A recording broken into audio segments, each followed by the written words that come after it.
up, what's up, what's up? It's your man, Chazz Ellis, once again, giving you the information you asked me for. Sometimes I'm giving you the information you didn't ask me for.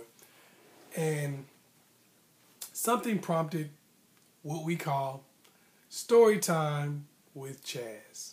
That's when I tell you a story about my life that may help you understand things that are going on in your life.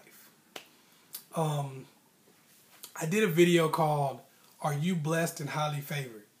I'm probably going to do like a little thing where you can push the video, push or whatever, and get the video and watch it.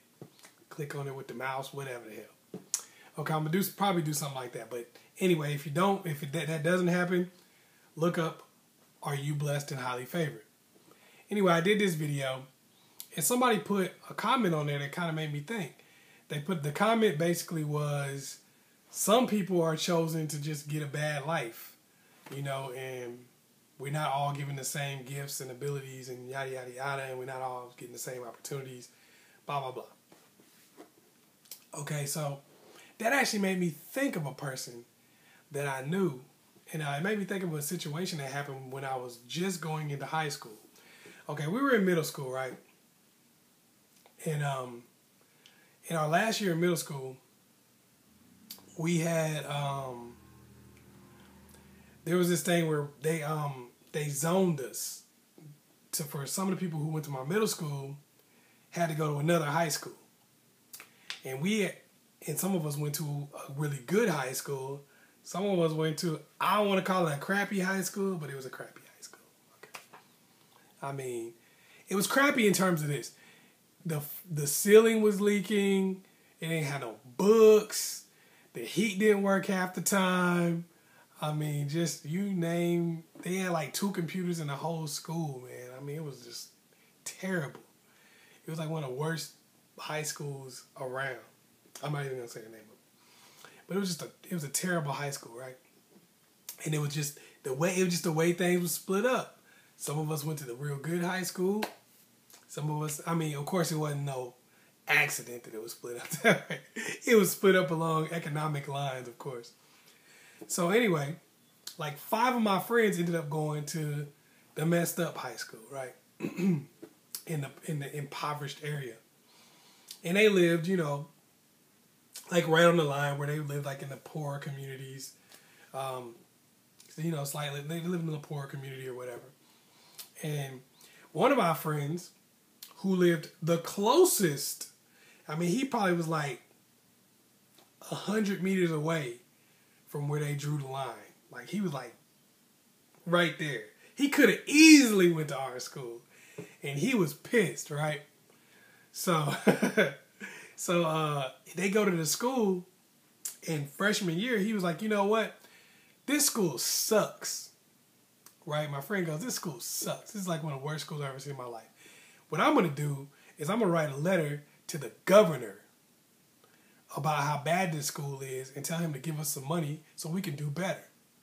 And he said, he convinced the other 5 of them. He was like, hey, let's write letters.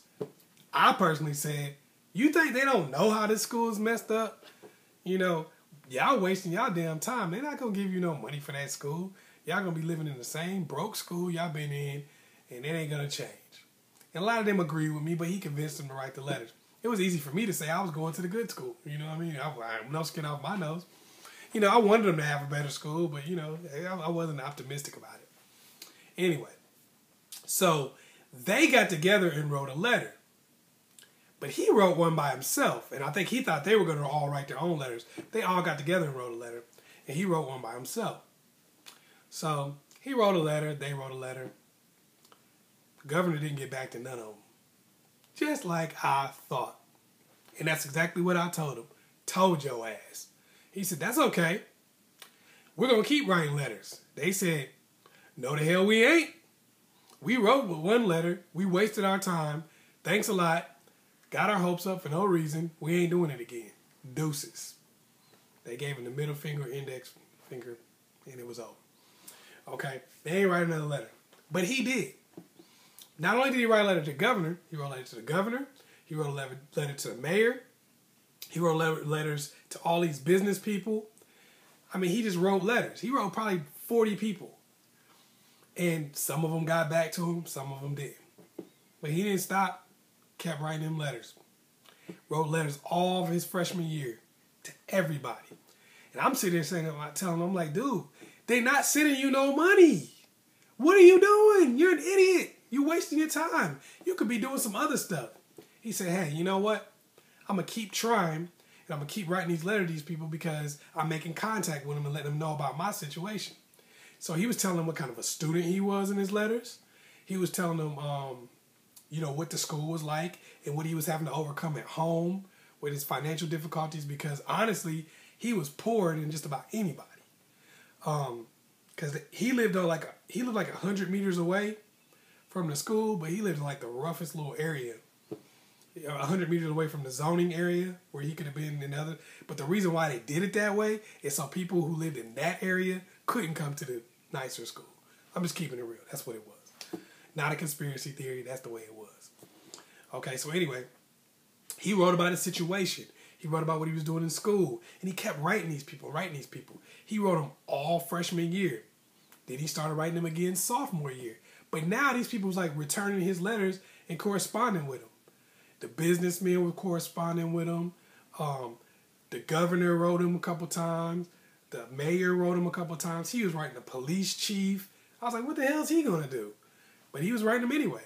He was writing the fire chief. Everybody. He was just writing all these people. I mean, just every person that he could think of. Just anybody. Anyway, he's writing these people, and they start writing them back. And by the time he gets to be a junior, some of these people start doing stuff for him. They wasn't really doing nothing for the school, but they was doing stuff for him. Like, they was like, I remember they gave him some tickets to a football game. And then, you know, I went with him.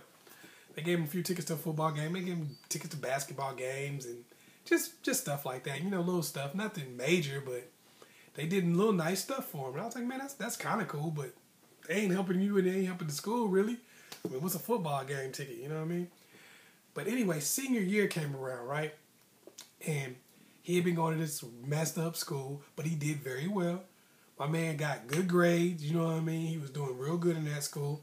And when senior year came around, they started writing him more letters. It was people who didn't even write him the whole time that were starting to write him more letters.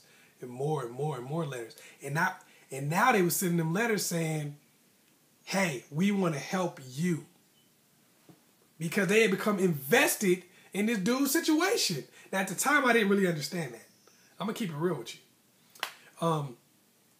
But these cats got together and was like, you know what? We want to pay for you to go to any school you want to go to. I was like, he told me that. I was like, what the they going to pay for you to go to school? He's like, yeah. They paid for him to go to school. They bought this dude a cell phone. They bought him a car. Like, I don't know if they leased it to him for the whole school time because when he got out, he got a good job and got his own car. But either way, he didn't pay for that car while he was in school. That's all that matters. He didn't have to pay for the phone. He didn't have to. I mean, they just started doing all kind of stuff for this dude. I mean, he had work-study jobs, all kind of, like, they were like, anywhere you want to work, study. And when he went to school, the school he chose, the governor and all these business dudes wrote this dude recommendations for the school. So it was like he was automatically going to get in. Like, who's going to say no to this man? Some of these dudes was like the biggest businessmen in the whole state. And they was definitely in a situation where they was giving money to school. You know how that works. They giving money to school, so what is mug going to say? If you say, I want dude to be in this school, what they going to say? No. You just gave us $2-3 million? No. But what if you stop giving it? You know what I'm saying? So he's automatically in. So anyway, he automatically gets into these schools and stuff like that. The school that he picked a really good school. He could have got in anyway because he was. I mean, I'm not trying to hate on the dude. He could have got in anyway. He was getting good grades, but it made it a lot easier. I ain't gonna lie. So anyway, he gets into school, and when he gets to school, he still keeps writing these people, letting them know how he's doing, letting them know his progress, letting them know, you know, saying thank you to everybody. And they, along the way, they give a couple dollars to the school that he went to. They ain't really help a lot, but they helped a little. But anyway, while he's in school, they keep helping him. And they keep talking to him and stuff like that. So he gets out of school. My dude, yo, he went automatically into a job at one of the best companies around. Automatically. As soon as he got out of school, like, he could have went pretty much anywhere. He was getting other people jobs. I mean, he was in a situation where he was coming right out of college. He could get other people jobs. Like, he's like, oh, yeah, let me call my homeboy. And he's like, oh, let me call this dude. I mean, it'd be like the big people, you know what I mean, that you see on television and shit like that. Like, he knew them. And he could call them people. It wasn't fake, like, you know, some people pretending like they know people. He could really call them and get people jobs and stuff. So anyway, he gets out. He gets a good job automatically. So, and we was like this. Like, it was crazy because we was like, man, dude is so lucky. Man, he know everybody. He's the luckiest person in the world. He's so lucky, man. He got, you know. Now, this is me. I got to go to the better school. Didn't make hardly anything out of my opportunity. You know, just barely got into college. I ain't do jack. And I'm sitting over here like, man, he's lucky, man. I wish if I would have got into that school, if I'd ended up in that school, I would have been in a better situation. Which is bull crap. That's what I was saying at the time. But that's bull crap. I wouldn't have done what he did. I just wouldn't have. So anyway, he gets a business, right? And these people help him get loans and stuff. Like they helped him get loans, helped him get the business. He knew people that was giving him all of the, you know, the right stuff to do, like, you know, where to go buy stuff from, how to go get licensed for different stuff, like doing it the right way. Because there's people who was giving him advice, like multi-million-dollar advice. You know what I mean? Like shit you couldn't even go to school and learn. They was helping him. So anyway, he got this business, and my man got a business, built it up, and it burned down. I mean, he took a straight up L. Like, he built this business up and it burned to the ground. He ended up getting the money from it. Anyway, he ended up flipping this into where he got 2 successful businesses that are now like 4 and going and about to be 5. And along the way, every time a tragedy would happen to this dude, and we'd be like, oh man, that sucks, he would flip it. And he would turn it into something incredible. Like, it would be better than your wildest dreams. Like, dude he just keeps winning. Every time a loss comes his way, he wins. And I say that to say this, man. I told that story for this reason. Because it took me a long time in my life to understand why dude keeps winning. I didn't get it right away. And I wasn't that type of person. I learned a lot from him. Not that he told me to do this or told me to do that. Just watching him, I learned a lot from him about how to take tragedies and turn them into your triumphs. How to not just go around your tragedies, but to actually use the tragedy and make that what you triumph from. Make that how you get your win. Don't let things set you back. Make what could be a setback, turn that into what propels you forward.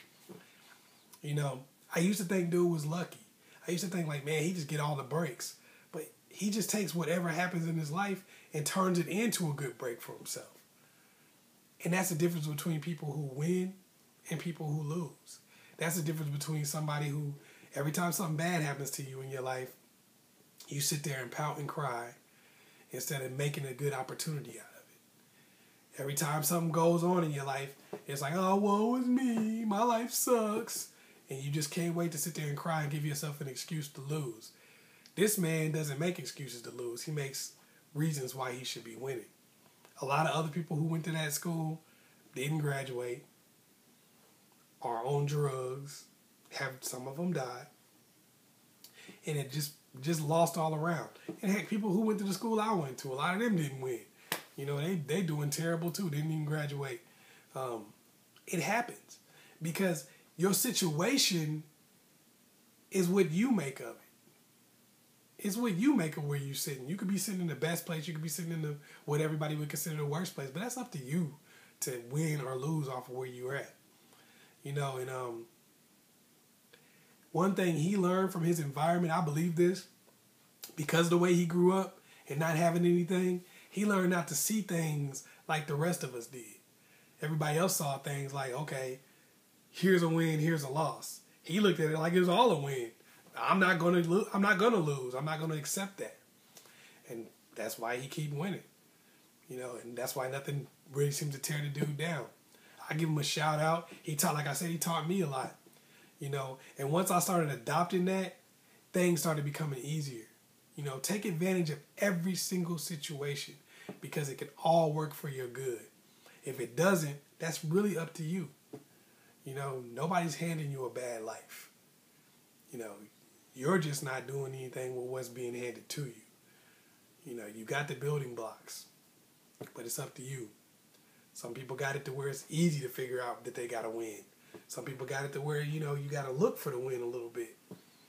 And some people can find a win in anything. Some people can find a loss in anything. And some people win $15 million in the lottery and find some way for that to ruin their life.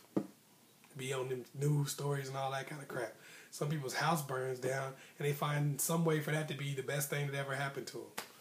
So, you're always blessed because you're still here. So, you can do anything you want to. But you have to make the best opportunities, and you have to make the best effort to take advantage of every single situation. There are no bad situations. Take advantage of everything and make it good. That's story time with Chazzellis. Hopefully I was able to help you out. Make sure you support askchazzellis on Indiegogo. Don't just talk about supporting it. Actually do it. Make sure you like and subscribe and share this video with somebody you know needs it. Once again, it's your man Chazzellis. Look me up on askchazzellis on Facebook. Also look me up on the chazzellisproject.com. Peace.